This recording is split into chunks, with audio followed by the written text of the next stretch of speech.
Hello everyone, welcome to Nurajsthan online chemistry classes. Today we start last application for Kohlrausch law. Kohlrausch law की दो applications थी, वो lecture number 6 में हमने complete कर ली है with Kohlrausch law. And last and final application जो बची है रिमेनिंग है that is your determination for equivalent conductivity for weak electrolytes. तो थर्ड आप हेडिंग मेंशन करें, that is your third applications. Kohlrausch law आपका लेक्चर नंबर 6 से continue manner में है, 7 भी आपका कंटिन्यू रहेगा, ठीक है ना. तो आप हेडिंग मेंशन करें डिटर्मिनेशन इक्विवेलेंट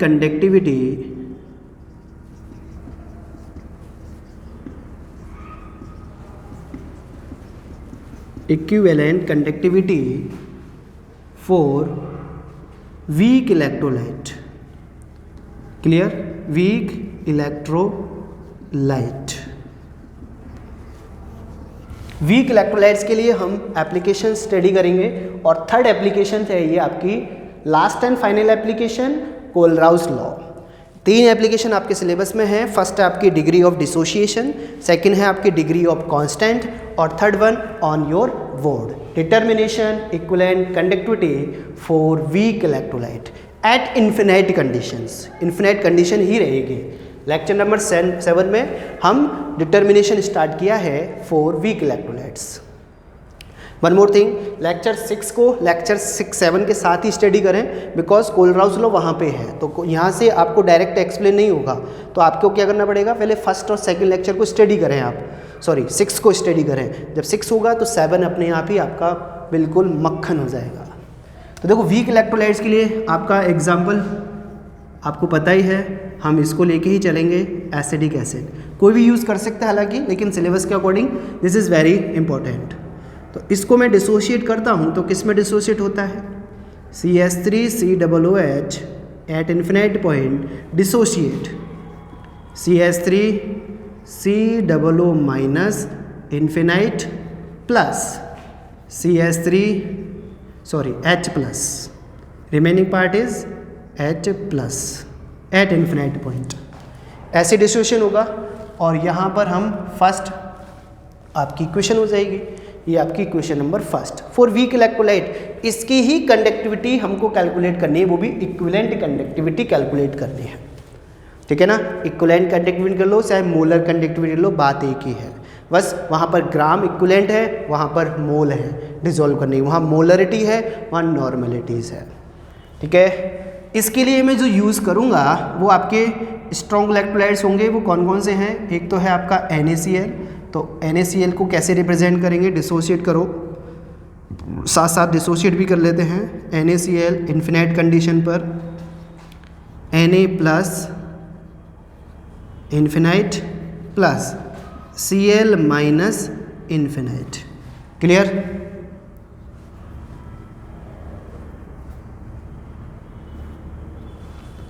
सेम मैनर में HCl को भी यूज़ करो. HCl कैसे डिसोशिएट होगा, HCl infinite condition return as a H plus infinite plus Cl minus infinite. Clear? And last and final जो यूज़ हो रहा है वो है आपका CH3COONA sodium acetate. How to write this, CH3COONA at infinite point CH3COO minus infinite plus Na plus at infinite point. यही है. ये सारी इक्वेशन मैंने फॉर्मेशन कर दी हैं आपको. किसके लिए, डिफरेंट इलेक्ट्रोलाइट्स के लिए. वीक इलेक्ट्रोलाइट्स की इक्विवेलेंट कंडक्टिविटी यूज़ करनी है तो अपन को स्ट्रॉन्ग इलेक्ट्रोलाइट यूज़ करने हैं. This is your equation number 2, this is your equation number 3 and this one your equation number 4. Clear? Equation 2, equation 3 को हमने यहाँ पर इंट्रोड्यूस किया है. फर्स्ट को साथ साथ हमने 2nd, 3rd, 4 को भी इंट्रोड्यूस किया है. Clear? Is this any problem? Sodium chloride HCl और सोडियम एसीटेट को यूज़ किया है as a strong electrolyte for calculation weak electrolyte electrode conductivities या इक्विवेलेंट कंडक्टिविटी। ठीक है ना। तो इसको कैसे अपन रिड्यूस करें, देखो हमको इन तीनों इक्वेशनों से फर्स्ट इक्वेशन को फॉर्मेशन करना है। तो कैसे, देखो इन इक्वेशनों में आपको एक चीज़ दिख रही है कि एसिडेट आयन मिल रहा है, H+ मिल रहा है, ये रिमेनिंग रहना चाहिए, बाकी सारे कैंसिल आउट हो जाने चाहिए। तो सोचो फर्स्ट इक्वेशन को मैं यदि डिक्रीज कर दूं, ये नेगेटिव पार्ट कर दूं, तो पॉजिटिव नेगेटिव को कैंसिल कर देगा, ये नेगेटिव इस पॉजिटिव को कैंसिल कर देगा, तो रिमेनिंग यही रह जाएगा। तो देखो मैं एक इक्वेशन क्वाड्रेचर लिखता हूँ, वो आप एज्यूम करना, that is your equation 3rd and 4th, add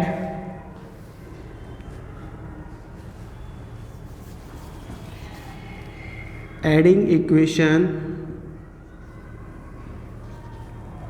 3rd and 4th, 3rd and 4th equation को क्या करना है अपन को, ऐड करना है, and second equation subtract, and equation second subtract, negative part से उसको डिक्री मतलब उसको तो इन दोनों को तो ऐड कर देना है आपस में और इसको घटा देना है, आपको सब्ट्रैक्ट कर देना है। ठीक है, तो ऐड करो पहले तो इक्वेशन 3rd और 4th को, क्या क्या बनेगा बनाओ, लैम्डा HCl नॉट की जगह में इन्फिनिट यूज़ कर लो, वो भी ठीक है, लेकिन नॉट यूज़ करते हैं तो नॉट ही यूज़ करें, plus lambda CH3 COO Na infinite point negative NaCl। हमको फर्स्ट इक्वेशन क्या करनी है, डिक्रीज़ करनी है, तो फर्स्ट इक्वेशन मैंने डिक्रीज़ कर दी, इज इक्वल टू, फिर लो सेकेंड इक्वेशन में HCl था, lambda H plus infinite point plus lambda Cl infinite point plus ये है लास्ट वाला, तो इसको भी एज इट इज़ लिख दें, ये प्लस यहाँ रिप्रेजेंट है, ये lambda CH3 COO minus infinite point plus lambda Cl minus infinite point, sorry Na plus है, नेगेटिव पार्ट में NaCl वाली इक्वेशन जाएगी आपकी इक्वेशन Na प्लस, और ये भी नेगेटिव हो जाएगा तो Cl minus negative infinite point. Clear, ये ध्यान रखना। तो Cl नेगेटिव से Cl पॉजिटिव कैंसिल, पॉजिटिव से Na plus positive, remaining part को रिप्रेजेंट कीजिए आप, रिमेनिंग पार्ट है आपका and lambda HCl plus lambda CH3 COO Na infinite point negative NaCl infinite point, is it clear, is equal to lambda H plus infinite point and lambda CH3 COO minus infinite point. देखो ये equation बनी क्या, this is your equation number 5। Equation number 5 को आप equation number 1 से compare करो। देखो equation number 5 और इक्वेशन नंबर आपकी फर्स्ट में कुछ सिमिलरिटीज़ हैं क्या, इक्वेशन नंबर 5 में ये है तो इक्वेशन नंबर फर्स्ट में भी ये है, देखो कॉमन है दोनों में, बस ये आगे पीछे तो है, ऐसा कुछ नहीं है, दोनों ही पॉजिटिव वैल्यूज़ हैं। तो इक्वेशन नंबर 5 और फर्स्ट में आप देख सकते हो acetic acid is equal to this one and acetic acid equal to this one, तो मैं इक्वेशन 5 से और फर्स्ट से ये acetic acid equal to this place लिख सकता हूँ, नहीं लिख सकता, पॉसिबल है क्योंकि दोनों वैल्यूज़ एक जैसी हैं, कॉमन है, तो ये भी इक्वल हो जाएंगी। तो हम रिटर्न करेंगे फ्रॉम इक्वेशन फर्स्ट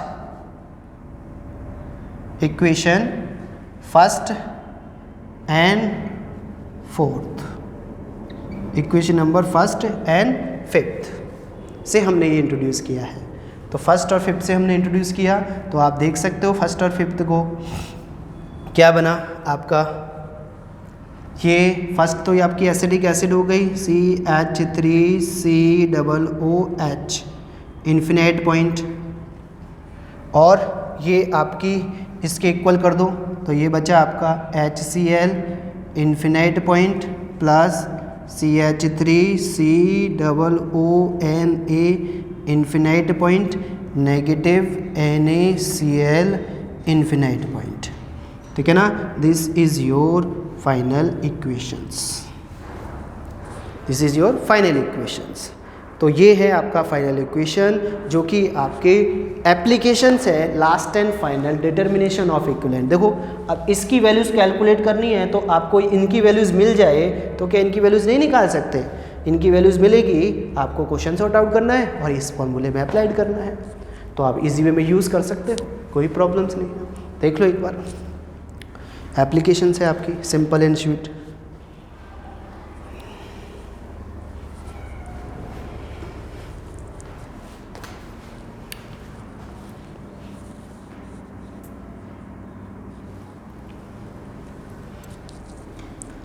स्क्रीनशॉट लें इसका फटाफट और अच्छे से बनाएं इसको और प्रॉपर वे में बनाएं।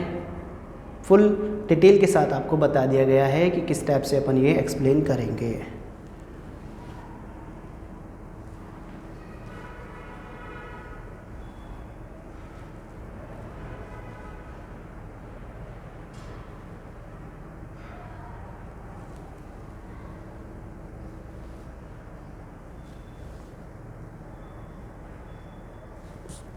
लास्ट और फाइनल टॉपिक रिमेनिंग है आपके सिलेबस के according, that is your corrosion.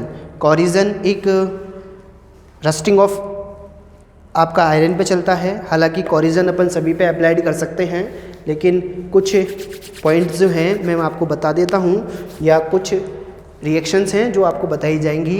ये आपका सबसे इंपॉर्टेंट पार्ट कंप्लीट हो गया। अब जो है वो छोटे छोटे क्वेश्चंस फॉर्मेशन होते हैं ना, उन बेस पे आपका रिमेनिंग है। जैसे कोरिजन बचा है तो वो कोरिजन भी अपन कंप्लीट कर लेते हैं अभी, और कहीं भी किसी टाइप की कोई प्रॉब्लम्स नहीं आने वाली आपको।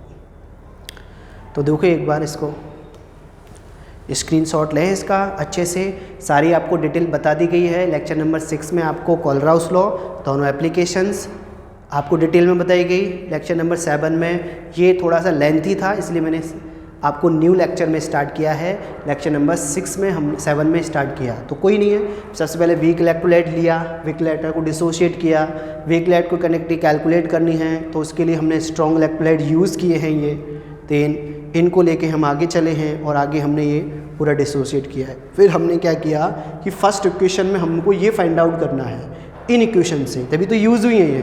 तो फर्स्ट इक्वेशन को मैंने सब्ट्रैक्ट कर दिया और थर्ड और फोर्थ को मैंने ऐड कर दिया।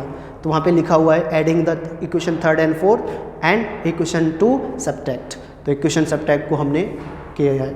तो ये नई इक्वेशन आई, जो पॉजिटिव नेगेटिव था वो कैंसिल आउट कर दिया, और कैंसिल आउट होने के बाद आपके पास ये वैल्यूज़ आ गई। क्लियर?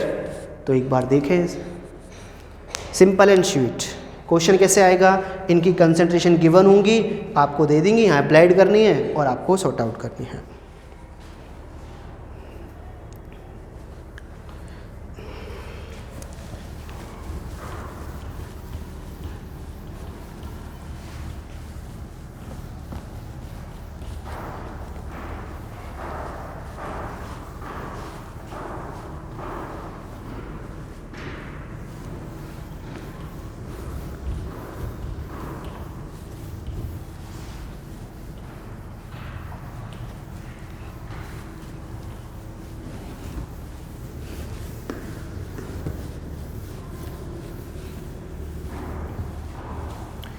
चैप्टर छोटा हो गया है, वरना लेक्चर तो आपके काफ़ी सारे हैं इसमें। ये लेक्चर आपका लास्ट लेक्चर ही है, ये ध्यान रखना, क्योंकि कुछ सिलेबस आपका रिमूव कर दिया गया है तो वो अपन को स्टडी नहीं करना है, क्योंकि जितना शॉर्ट सिलेबस है उतना अच्छा है आपको, कि उतने ही कम चीज़ें आपको पढ़नी हैं। तो लेक्चर नंबर 7 आपका फाइनल लेक्चर ही है इस चैप्टर का, ठीक है ना। Now you mention your heading corrosion. Corrosion क्या होता है वो हम अभी बताते हैं आपको। Last and final heading corrosion. Corrosion अपन कह सकते हैं एक सिंपल भाषा में rusting of alcohol. Rusting of alcohol क्या है? कोरिजन को ही एक्सप्लेन करता है, ठीक है ना। देखो कितनी मेहनत करते हैं हम लोग आपके लिए, हाथ ही काले हो गए पूरे। अब जब हाथ काले हो गए तो मतलब काला कलर यदि हाथों पे लग रहा है तो अच्छा ही है, मेहनत का फल मीठा होगा। तो आप भी हार्ड वर्क करें जिससे और भी आपके भी हाथ काले होने चाहिए, ठीक है ना। तो चलो स्टार्ट करते हैं अपन कोरिजन। कोरिजन क्या है? कोरिजन है रस्टिंग ऑफ आयरन, या हम किसी भी मेटल पर कह सकते हैं उसकी क्वालिटी में डिक्रीमेंट आना। क्वालिटी कैसे उसकी डिक्रीज हो रही है, कैसे वो क्या अपनी क्वालिटीज़ को क्या कर रहा है, हटा रहा है या कम कर रहा है। तो when metal contact with atmosphere oxygen, atmosphere moistures, तो उस कंडीशन में वहाँ पर क्या होता है कि वहाँ पर उसके ऑक्साइड फॉर्मेशन हो जाते हैं, मेटल्स के हाइड्रोक्साइड फॉर्मेशन हो जाते हैं, या फिर उसके कार्बोनेट फॉर्मेशन हो जाते हैं। जब ऐसी सिचुएशन मिलेगी तो वहाँ पे एक टाइप का नया प्रोडक्ट फॉर्मेशन होगा, दैट इज़ योर कोरिजन। उसको ही बोलेंगे अपन रस्टिंग। अब ये उस पर आयरन पे जनरेट होता है, आयरन पे होता है, इसलिए उसको क्या बोलते हैं? रस्टिंग ऑफ आयरन बोलते हैं। किसी भी मेटल पे हो, जैसे ये मेटल है आपका, ये कनेक्ट आ रहा है आपके एटमॉस्फेयर में और मॉइस्चर में। एटमॉस्फेयर की ऑक्सीजन और मॉइस्चर जब भी कांटेक्ट में आता है तो वहाँ पे उसमें रस्टिंग होता ही है, वेल नोन है। और रस्टिंग होने से वहाँ पे कोरिजन आता है, और कोरिजन आपको एक्सप्लेन करना है, तो ये कोरिजन की टर्म है आपकी। क्लियर? तो आप एक बार देखें इसको। अब ऑक्साइड, कार्बोनेट, सल्फेट, ये फॉर्मेशन होना ही तो क्या है? कोरिजन है। और जब भी ये फॉर्मेशन होगा, जैसे हमको पता है कि आपकी टेबल कुर्सियाँ स्कूल में होती हैं, तो उसमें आपका रस्टिंग से अपन प्रोटेक्ट करते हैं उसको। And in that case, they contact with moistures and atmosphere gas, then represent some type of reactions, that is called corrosion. उसको ही अपन कोरिजन बोलते हैं, that is your corrosion process. Clear? Corrosion दो type का होता है, एक होता है आपका ड्राई कोरिजन,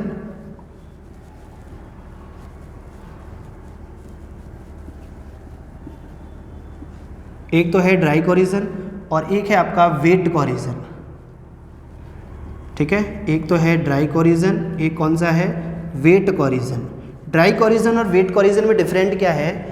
ड्राई कोरिजन तो है विदाउट मॉइस्चर्स होता है, इसमें एटमॉस्फेयर की गैसें ही आपसे रिएक्ट करेंगी, ठीक है ना। एटमॉस्फेयर की जो गैसें हैं वो यहाँ से रिएक्ट करती हैं, मॉइस्चर नहीं होगा इसमें, आपका पानी यूज़ नहीं होता है, मतलब थोड़ा सा कह सकते हैं कि इसमें लिक्विड पार्ट यूज़ नहीं है। Only for gases which corrosion they complete with gases present, not moisture present, net आपको water present, that is called dry corrosion.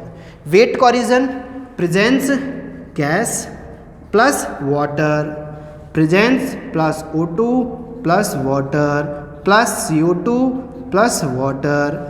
Gas के साथ साथ यदि वाटर भी आ जाए तो वहाँ पे कोरिजन, इसको बोलते हैं wet corrosion, because this is very disadvantage, this is very harmful.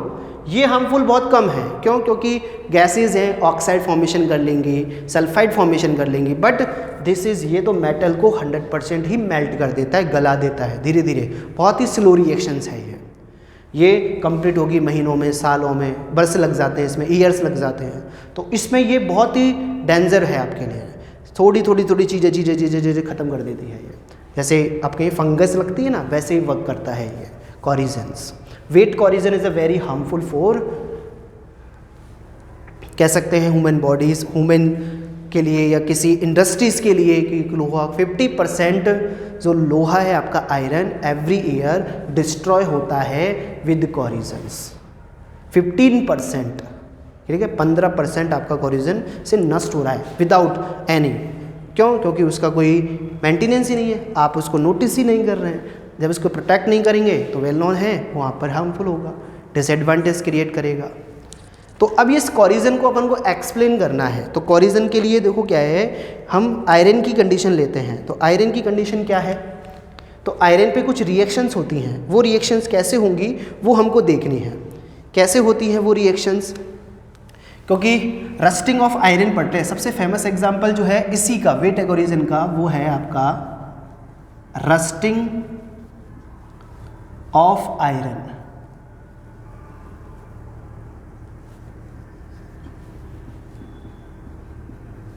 Rusting of iron क्या है? इसमें एनोड बनता है आयरन का, जो कि इलेक्ट्रॉन डोनेट करता है सॉलिड फॉर्म में, और कन्वर्ट हो जाता है किसमें? आपका Fe+2 में। एक्वस कंडीशन, 2 इलेक्ट्रॉन डोनेट किए। क्लियर। इन 2 इलेक्ट्रॉन्स को एक्सेप्ट करके कैथोड वर्क होता है, एटमॉस्फेयर की ऑक्सीजन और वाटर यहाँ पर रिएक्ट करते हैं, इन 2 इलेक्ट्रॉन्स को एक्सेप्ट करते हैं, एक्सेप्ट करके क्या बना लेते हैं, वो H2O बना लेते हैं। क्या बना लेते हैं? H2O फॉर्मेशन कर लेते हैं। तो इस टाइप से वाटर और ये Fe बना नहीं बना। आप चाहें तो हाइड्रोजन्स के नंबर बढ़ा सकते हैं, 4H लिख सकते हैं, 2 लिख सकते हैं, 2 यहाँ यूज़ कर सकते हैं, तो 4 इलेक्ट्रॉन्स भी यूज़ होंगे, तो 2 Fe यूज़ कर दें अपन यहाँ पर, तो 4 इलेक्ट्रॉन डोनेट हो जाते हैं। ठीक है ना। वो बैलेंस पर डिपेंड करता है कि आप कितनी बैलेंस कर रहे हो, रिएक्शंस को बैलेंस कर रहे हो या नहीं कर रहे हो। ठीक है। 4H प्लस 4 इलेक्ट्रॉन्स को एक्सेप्ट कर रहा है, ऑक्सीजन फॉर्मेशन कर रहा है।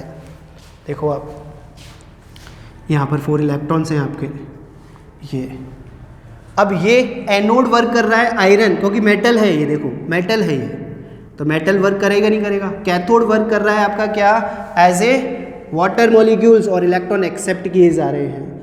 अब ये आयन कंडीशन में आ गया, ये वाटर से रिएक्ट करेगा बार बार, again and again react to each other, then form corrosion formula, then form rusting of iron. Clear. तो एनोड का वर्क क्या है, जैसे कोई मेटल ले ली मैंने, मेटल का सरफेस एरिया में बता देता हूँ आपको, ये है एज ए, तो यहाँ पे ये मेटल है ना अपने इलेक्ट्रॉन डोनेट करेगा, क्योंकि आयरन है, अपने इलेक्ट्रॉन डोनेट करेगा और Fe+2 में कन्वर्ट हो जाएगा। अब ये 2 इलेक्ट्रॉन फ्री है ना, अब ये फ्री इलेक्ट्रॉन्स कहाँ जाएंगे, एटमॉस्फेयर की कंडीशन में, और वाटर वहाँ पे प्रेजेंट होगा, उसमें जो आयन प्रेजेंट होंगे उनसे रिएक्ट करेगा और H2O बनाएगा अगेन एंड अगेन। ये H2O फिर से रिएक्ट कर जाएगा और रिएक्ट करके क्या बना लेगा वो अपन देखते हैं अभी। ठीक है। ऐसी सिचुएशन कंटिन्यू होती रहती है, मतलब एक सेल फॉर्मेशन हो जाता है। ये एनोड कैथोड वर्क करेंगे तो ये दोनों आपस में रिएक्ट करते हैं, 2Fe+2 2H2O and what atmosphere oxygen react करेगा, बना लेता है क्या आपका, ये बना लेगा आपका Fe2O3 एंड 4H+ आयन यहाँ से रिलीज हो जाएंगे। क्लियर। देखो एक बार रिएक्शन बैलेंस्ड है, 2Fe hydrogen 4 oxygens 2 and 3 complete balance reactions. ठीक है। ये देखो 4 इधर भी आयंस हैं तो 4 इधर भी आयंस हैं, कंप्लीट बैलेंस। तो ये जो फेरिक हाइड्रोक्साइड बना है ना, तो फेरिक हाइड्रोक्साइड में क्या हुआ, इसने इसको ऑक्सीडाइज कर दिया, ऑक्सीडाइड से ये +2 से देखो किस ऑक्सीडेशन नंबर में चला गया, यहाँ पर +3 में गया। Fe में निकालो, x 2x प्लस -K2 तो 3 है नहीं, और ये 2x प्लस -6 इक्वल टू 0, तो 2x इक्वल टू +6, इसलिए x इक्वल टू +3, ये +3 हो गया। ठीक है ना। तो ये +3 की कंडीशंस आपको बता दी गई। तो +3 में मीन्स आयरन का क्या हुआ है, ऑक्सीडेशन हुआ है वहाँ पे Fe+2 है, तो यहाँ पर ये Fe+3 में आ गया। Fe+3 में मतलब ये अब फेरिक, पहले फेरस था अब फेरिक ऑक्साइड बन गया। ये ferric oxide Fe2O3 unlimited X2O से रिएक्शन करेगा, वाटर कोई फिक्स नहीं किए मैंने, और ये बार बार again and again Fe2O3 H2O बनाएगा। This is your rusting of iron, this is your rusting of iron, इसको ही कहते हैं रस्टिंग ऑफ आयरन, या इसी को ही बोलते हैं अपन कोरिजन। ठीक है ना। यही क्या है आपका कोरिजन, ये फॉर्मूला है आपके कोरिजन का, जंग का फॉर्मूला है, रस्टिंग का फॉर्मूला है आयरन का, Fe2O3 H2O। सिंपल स्वीट सी रिएक्शन रिप्रेजेंट की है मैंने, एनोड वर्क किया है Fe की तरह, Fe2O3 फॉर्मेशन हुआ है, 2 इलेक्ट्रॉन या डोनेट हुए इलेक्ट्रॉन्स, इन इलेक्ट्रॉनों को एक्सेप्ट किया है वाटर मॉलिक्यूल ऑक्सीजन ने, और H2 फॉर्मेशन हुआ है। ये H2O यहाँ पर रिएक्ट करेगा, देखो ये रिएक्शंस यहाँ पर हुई है, ये ऑक्सीडेशन हुआ है। ठीक है ना। तो यहाँ पर आप देख सकते हो कि ये आपस में रिएक्ट किए इस रिएक्शन में, presence of oxygens and then form Fe2O3, और एक कंटिन्यू मैनर में ऐसे रिएक्शन होती रहती है और कोरिजन होता रहता है, आपका कोरिजन कंटिन्यूस में चलता रहता है। ठीक है ना। तो वो आपका एक कॉरिजन फॉर्मूला हो गया है, कॉरिजन की टर्म हो गई। मतलब ये एक लॉन्ग टर्म प्रोसेस है, ऐसा नहीं है कि 1 घंटे में कॉरिजन हो जाएगा, ऐसा पॉसिबल नहीं है। कॉरिजन जो है वो बहुत लेंथी वे है और वो इजी वे में कंप्लीट भी नहीं होता है, ठीक है ना।